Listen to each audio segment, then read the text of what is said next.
Hey, Norbert, if you don't mind, just lean into that microphone a little more there. Okay. These ones are so sensitive. So you guys always have some kind of events and kind of lots of great things running at the society. And you're here today to talk about two specific ones. Tell me a bit about the grief peer group support. I hope I got that in the right order there. Something like that, Yeah. anyways. Yeah. We have run two peer group support, or peer grief group supports, where people come together and basically just talk a little bit about, you know, grief in their life. And it to be honest, I was fairly skeptical with the whole idea of how much something like that might work, but I am amazed at how empowering and how healing, to be honest, the idea of peers getting together, talking about the grief in their lives. Specifically, you know, we talk about losing a loved one, that kind of thing, and just being there for each other is really effective thing. And so that's something that we'll start again this year. Our first session is going to be next Thursday at Northern Lights College, and it'll run consecutively for 6 weeks. Fascinating. Everybody's welcome. Yeah, I mean, it's something. I think we've had this conversation before, just about, Yeah. you know, even the death cafes and stuff that you That's also right. run. It's funny how grief is sort of a universal human experience, and yet we can feel so lonely with it sometimes, and just sort of sit in our house with it by ourselves when we could be spending times with others who are also going through it or have gone through it, which I suppose is what this group's about. It could be you're experiencing grief right now, something just happened, but it could also be it's been a year, it's been a few years. You're going Absolutely. through that sort of side of grief Yeah. too, right? Yeah, absolutely, and you're the nail on the head with the idea that, you know, we've all experienced grief in some form, in some way, so it's all relatable to us. And you're right, we do tend to huddle and hide when that occurs to us, but there's such power in sharing it, right? There's a corny saying that goes something like, joy shared is joy doubled, grief shared is grief cut in half. Wow. And so, you know, it really, the human touch, the human connection is really an important thing with that. Now, is this something that if you're hearing this and you're like, okay, this might be something for me, do you go to this? Is the expectation that you have to share, or it's really about just you can just be there? You can you can have your cup of coffee while other people talk and just be around others going through what you're going through, and you don't have to talk if you don't want to. Not at all. Absolutely. You're there in support, right? In support for yourself, obviously, if that's appropriate. You're welcome to share as to the point that you're comfortable. There's nobody who's going to say it's your turn now, Yeah. right? And but you're also there to share in support of others. And you know, it like I said earlier, the idea of a human connection in a time where life is difficult is very, very healing, very, very empowering for the person going through that. Okay. And when I think you already said it, but we'll go back to Yeah. it again. When do these happen? Is it going to be like a monthly sort of? No, it's going to be a weekly thing for 6 weeks running. And Wonderful. we'll do several sessions throughout the year. Our first one starts next Thursday at Northern Lights College. We're looking at 6:30 to whenever the conversation runs out. You know, generally we shoot for around 8 o'clock kind of thing. But it's gone longer, it's gone shorter, right? There'll be snacks, there'll be, you know, a little bit to drink. And yeah, like, people sit, people talk. It starts very, very casually. Generally, we pick on an idea or a question around, you know, some aspect of grief and that kind of thing, Yeah. and let the conversation flow from there. So it really is a peer-directed idea. I see.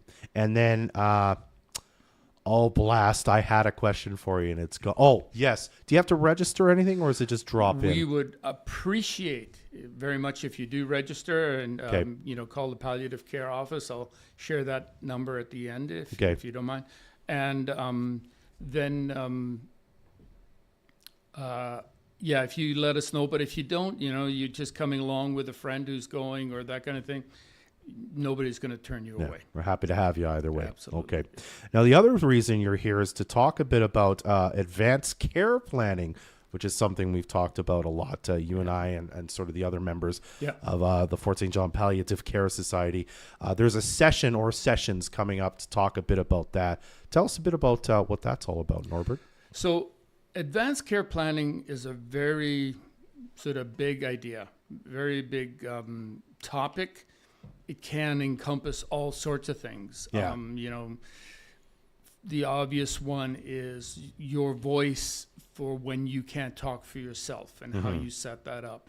But, it also encompasses other things such as wills, estate planning, that kind of thing in a much broader picture. What we are looking to do this first time around is just look at creating a voice for you when you can't speak for yourself.